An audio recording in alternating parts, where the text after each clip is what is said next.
In the headlines, condemnation tonight for the brutal beating of a woman. A program to positively impact on young men threatened by limited sponsorship. Carifesta 15 shifts into high gear after the Cropover Festival. And in sports, West Indies moved to second spot at the World Championship of Legends. Broadcasting from our studios in the Pine St. Michael, this is CBC NewsNight, starting now.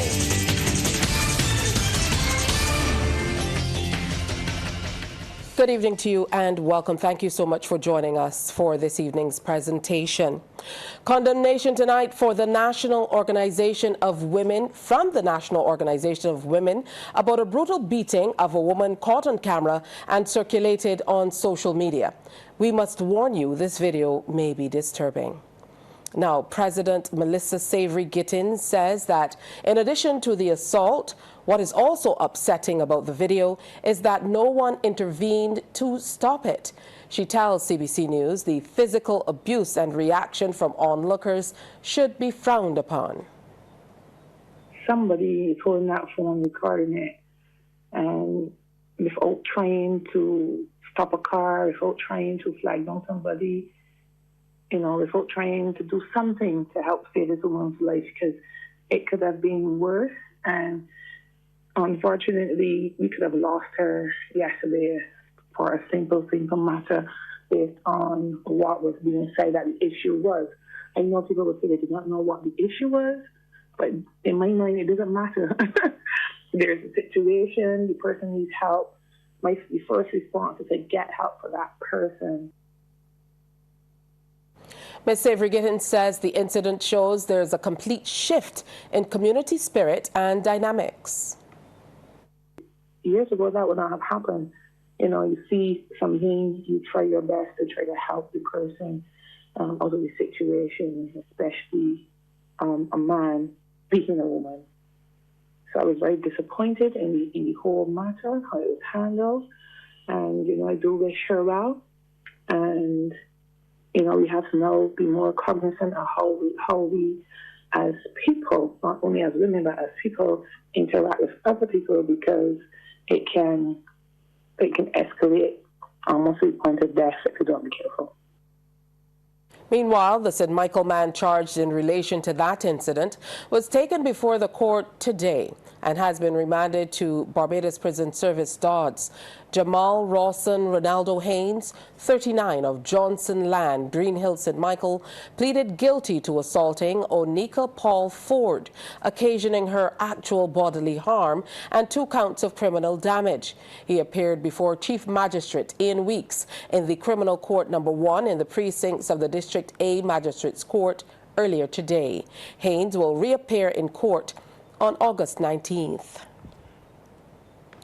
Sponsorship was limited for this year's Shaping Adolescents to Function in Their Own Environment, or Safe Zone program, spearheaded by the Men's Charitable Organization.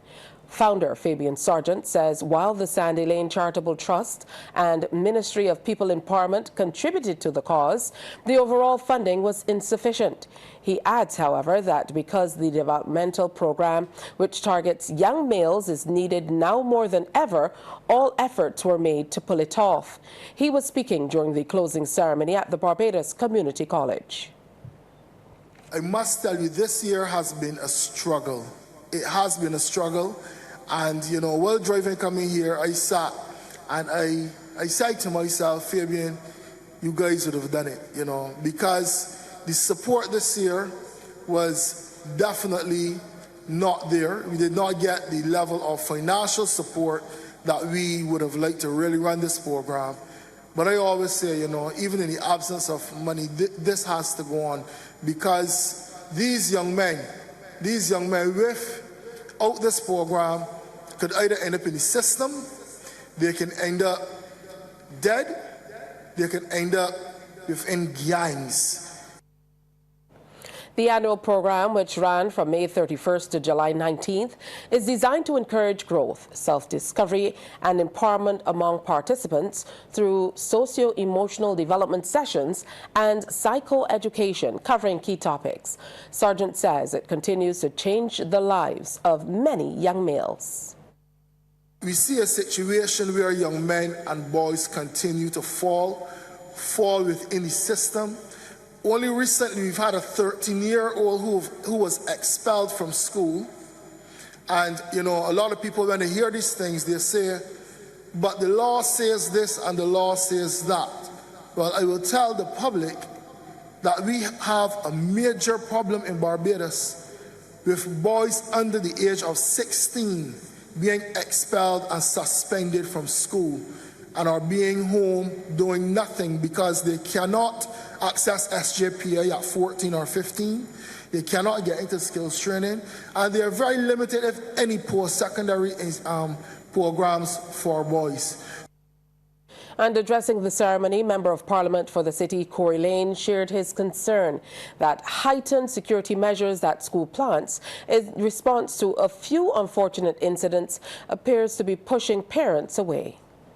We all know years ago, you know, the parents that go up with school wanted to beat the teachers and so on. So what we do, we have a lot of signs at schools now. We have a lot of gates at schools. We have a lot of fencing at schools. We have a lot of security at schools. And it is not just to keep away those parents that cause the unfortunate situation. It has also kept away all parents. And in speaking with teachers and principals recently, I recognize that we need to have parents on patrol. We need parents walking through the school. We need parents volunteering. We need parents not just at the PTA meetings, raising funds, but we need parents to be an integral part of the school. So that when children get to this age, you would have played an integral role at home and also in their school lives. With Crop Over 2025 soon to wrap up, Barbados is immediately shifting into full gear to host the highly anticipated CariFesta 15, taking place from August 22nd to 31st.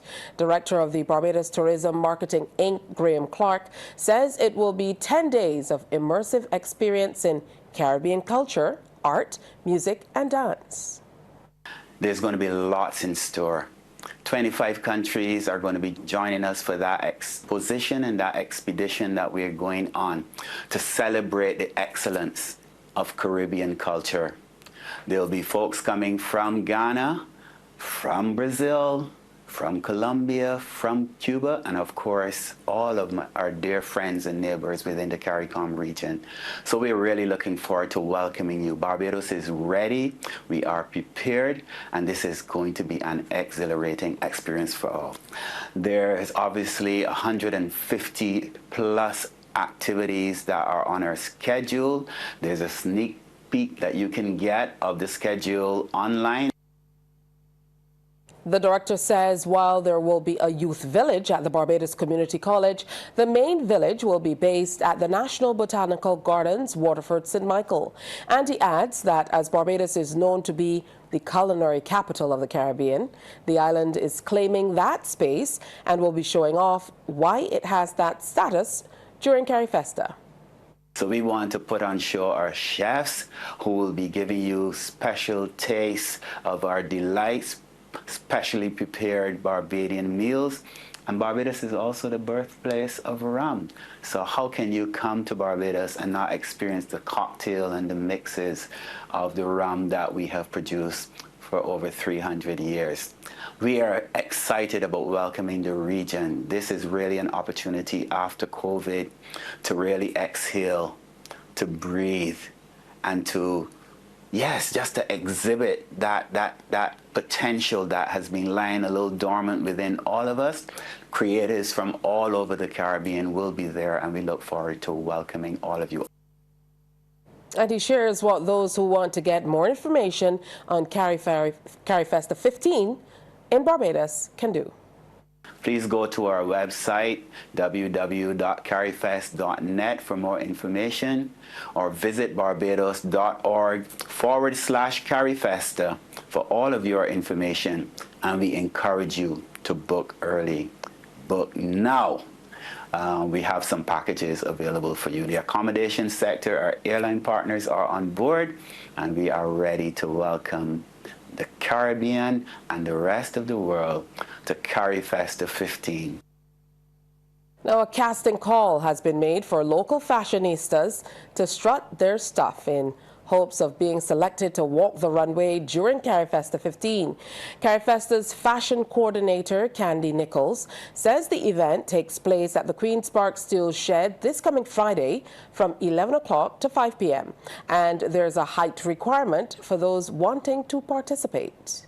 I'm encouraging anyone, all types, to come down. If you've never modeled before, but you think you have the walk, if you're a granddaughter, your aunt, your uncle, your nephew, your neighbor, you know, you think they are qualified, they look like a model, you know, I encourage them to come down to the casting. We do have a height requirement for this casting, 5'7" to 5'11" for females, and 5'10" to 6'3" for males.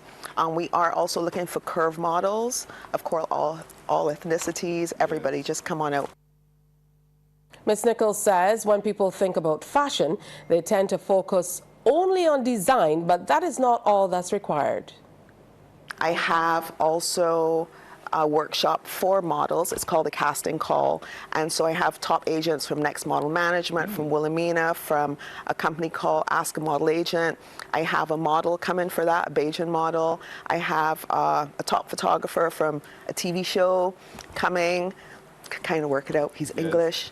So we have that, and that, you know, is something where we're encouraging models who really are serious. You know, that's like a 5'9" girl to come down to that workshop and just listen and find out how to get into the business, because a lot of times here in Barbados we don't know. So people think you have to pay money to see an agency. You don't. And the Caribbean Broadcasting Corporation is the official broadcaster of CariFesta 15. You can stay here for all the updates. Shifting gears now, a credit union's automated teller machine, or ATM, was badly damaged when thieves tried to remove it in the wee hours of this morning. According to police reports, some men went to the Barbados Public Workers Cooperative Credit Union in Speightstown, where they attempted to remove the machine at 3:15 a.m. They were not successful, but the machine was badly damaged in the process.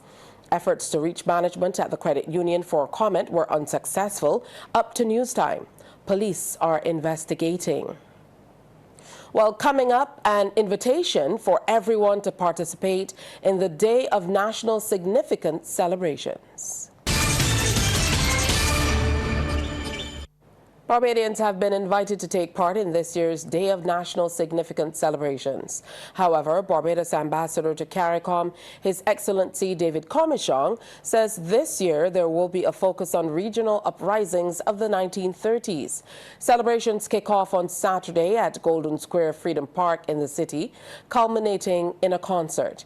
According to historical records, the uprising began in Belize before making its way to St. Vincent and the Grenadines, Barbados, and Trinidad and Tobago. We have these figures, these pan-Caribbean figures. So Clement Payne connects Barbados with Trinidad, Butler, with St. Vincent. Elma Francois, Elma Francois is a very important name because she was a female leader of the rebellion in Trinidad. She was from St. Vincent. Wow. She migrated to Trinidad from St. Vincent. So to make the point, that even in terms of the leading activists, it was pan-Caribbean. Ambassador Comishong says it is important to commemorate these events to give honor to the struggle of our ancestors. And he says the Mighty Gabby's song, Riots in the Land, is a clear story of what occurred during that period, with a present-day message in the final verse.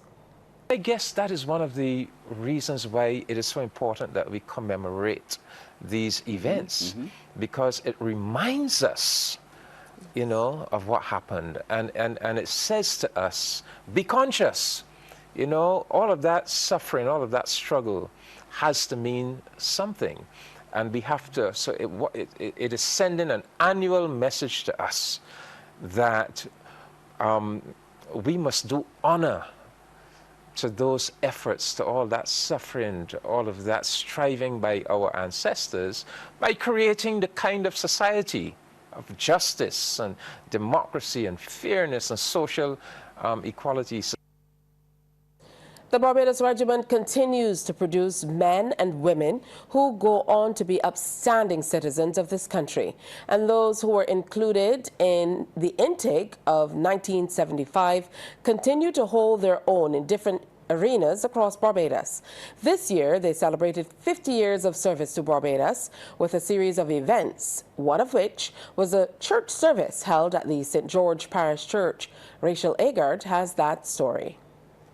In 1975, about 200 young men made applications to join the Barbados Regiment.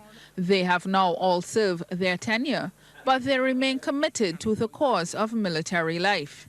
Canon Missionaire and Rector at the St. George Parish Church, Senator Dr. John Rogers, told the former soldiers that their lone mission should continue to be that of the safety of the people and the love of country. So I implore us all, especially you, the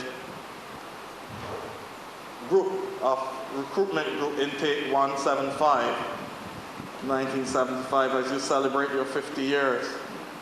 We give thanks to God for your service, for offering yourself for the defense and protection of our nation. And I know that many a time the question would have been before you, why am I doing this? Why am I really doing this? Especially when you see you pour yourself out for a community to protect it, and then you see the lawlessness that takes place in the community. You ask yourself, well, why? Why am I doing this?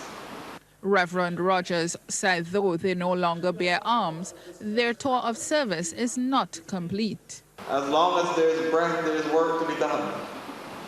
And so wherever you are, whatever your circle of influence, remember that you still have to be the light of that presence in our community, upholding that which is right and condemning that which is wrong.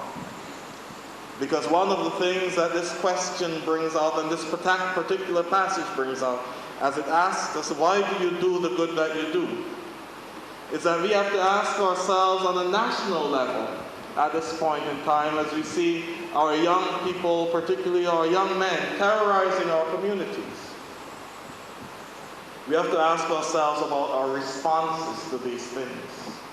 Rolling back the tides, former warrant officer Class 2 Ricardo Harrison recalled a number of experiences and how they shaped the lives of those in Intake 175. We have remained steadfast friends, even though some of us have sought their fortunes in faraway lands. But of note, we have all made a positive contribution to modern-day society. Presentations were made to the Reverend Rogers and the oldest member of the former soldiers, George Jordan, who recently celebrated his 90th birthday. A donation was also made to the church. Rachel Agard, CBC News. Sports Night, brought to you with the compliments of Great Health Works, agents for Omega XL.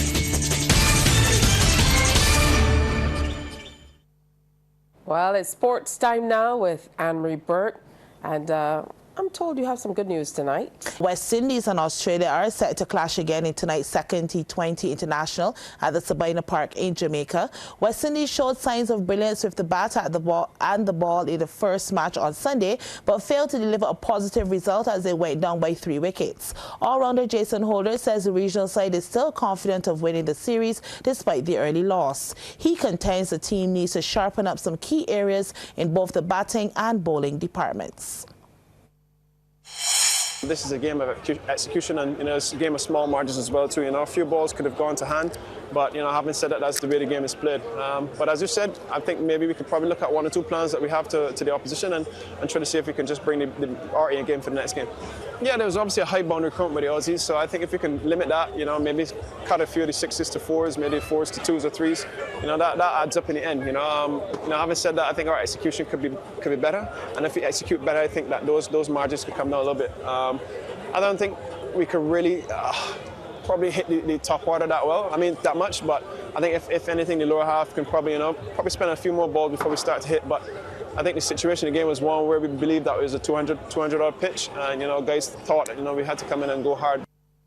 Chief Executive Officer of the Barbados Cricket Association, Paul Skinner, has announced major plans to level up cricket across the island. Speaking to CBC Sports, Skinner says cricket requires all-around support. Sacrifice of parents. You have the schools will have to play a part in that.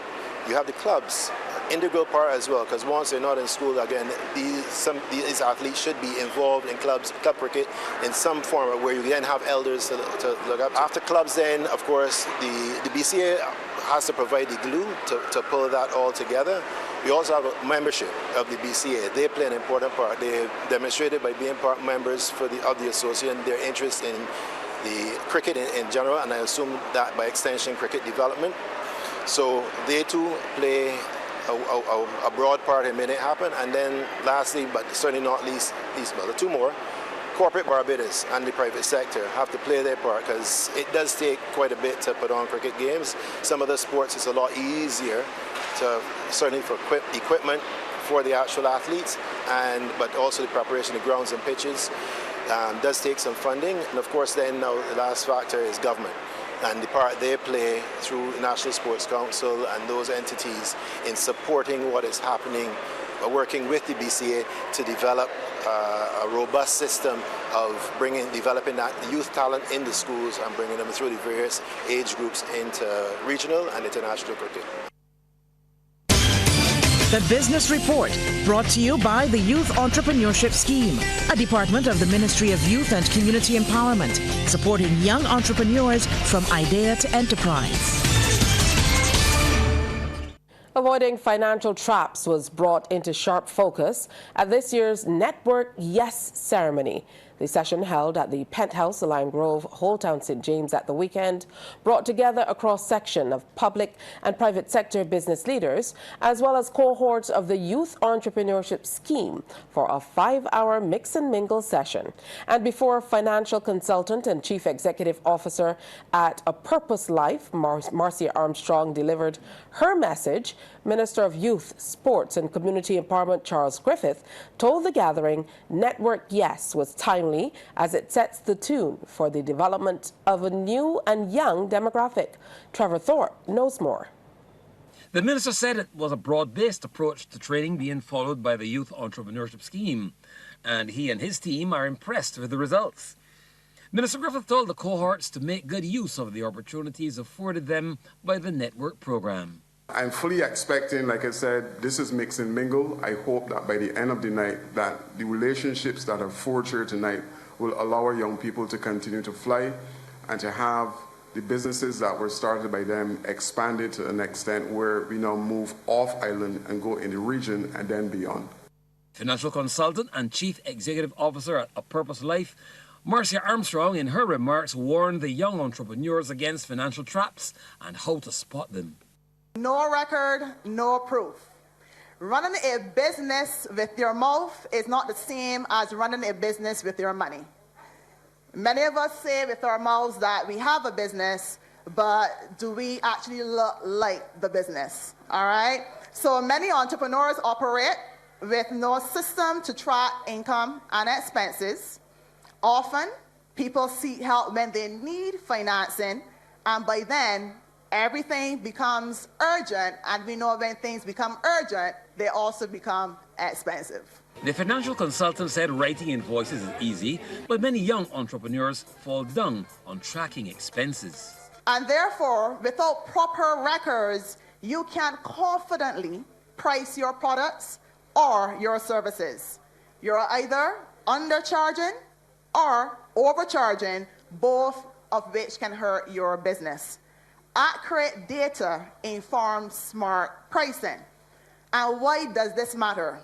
You can't generate a profit and loss statement a balance sheet statement, a cash flow statement without records. Marketing Officer Products and Services with Republic Bank, Lisa Knight, said interactive sessions will help to add depth to the YES program. We are encouraged and comfortable.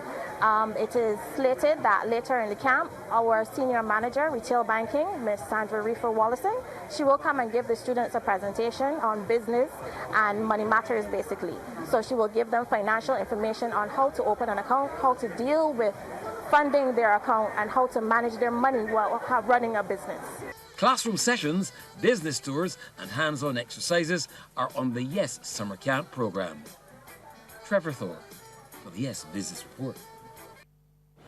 A new initiative by monetary authorities is coming to answer the demands of the changing environment.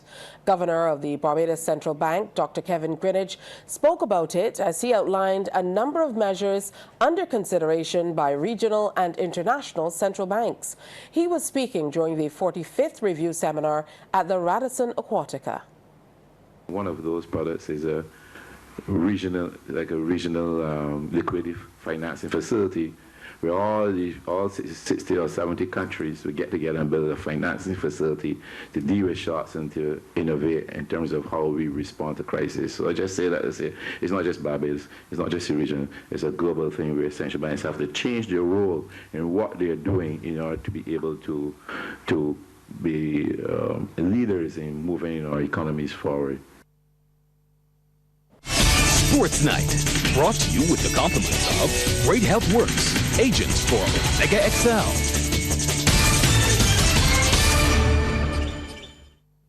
And Anne-Marie's back for more sports. Welcome back.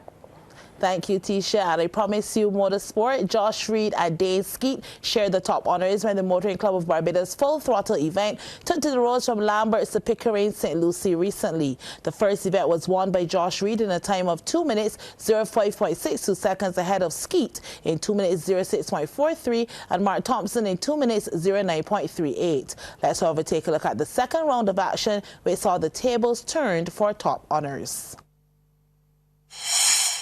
32 cars came off the start line as the Motoring Club held their double-header in the north of the island, the first event from Lambert to Pickering. With the second event, 3 more runs in the opposite direction. And with the score settled on the first event, the second saw the speed increase and the action more intense. Settled in with good seat time, we were truly now into the full throttle phase. The drivers were driving. And while the battle was on the top, I must say the other drivers were just having a ball. But down to business. This was the top 6. George Sherman flying the American flag was 6 in 2 minutes 12.75 seconds. Jamaica's Tarek may not handle his Ford Fiesta Rally 2 good enough to be in the top 5, 5th in 2 minutes 11.23 seconds. Here, the bark of Kurt Thompson's Mitsubishi Lancer Evo 6 good enough for a 4th, 2 minutes 10.11 seconds. And the man who was 5th in the first event came back with a vengeance to end the third, 2 minutes 08.37 seconds. That's Dave Husbands. And oh, how the tables turned. Josh Reed could not do the double, and so ended second. The Ford Fiesta Rally 2 was good for 2 minutes 05.24 seconds. And with sweet revenge, Dane Skeet drove with the second full throttle event. His winning time, 2 minutes 03.88 seconds. Telston Payne 11 were 8-wicket winners over Kenroy Williams 11 in the St. Philip Regathering T20 cricket match recently played at St. Catherine's Cricket Club. Williams 11 won the toss and decided to take first knock, and Zidane Harewood wasted no time in getting a boundary, a sweeping shot, and the ball nestles into the ropes. Harewood then got the chance to connect a bit harder and lifted this one for 6. But he wasn't done yet. More fireworks, and the crowd was loving it. But after quickly racking up 32 runs to his name, he got his walking papers from Tyreek Payne, who removed his bails. Harewood is bowled. Williams 11, 42 for 1. That brought young Javion Batson to the crease, and he announced his arrival in a massive way. On the other end, though, he was about to lose his batting partner as Michael Williams is bowled by Derek Bishop for 23. The score now 99 for 2. Batson pressed on to get his side to a solid total. Another 4 added to the mix. Payne 11 then had a chance to get Batson out. It hits high and the fielder runs in and dives, but his timing is off. Batson gets a lifeline, but not the second time. He gets a good bat to ball, the height, but not the carry, and it's into the hands of Dario Kamabach. Batson goes for 33, Williams 11, 119 for 4. In came Shaquille Haynes, and another maximum was added to the score, a massive 1-2. On the other end, Dwayne Skeet caught that firepower and showed he too could carry it all the way. The sixes were coming in abundance. Skeet was now settling in at the crease, and with this outside edge was able to get this one down behind square, quick enough to beat 2 fielders. Payne 11 starred for a wicket, got another one. Haynes right into the hands of Travion John Marie. Haynes started 21, Williams 11, 154 for 5. Javonte Norville came in and he too got a boundary next to his name on the scoreboard. Here he goes again, this time with enough to clear the ropes. But Kyle Franklin said that's enough and bowled him. Norville with 12 runs, Williams 11, 172 for 6.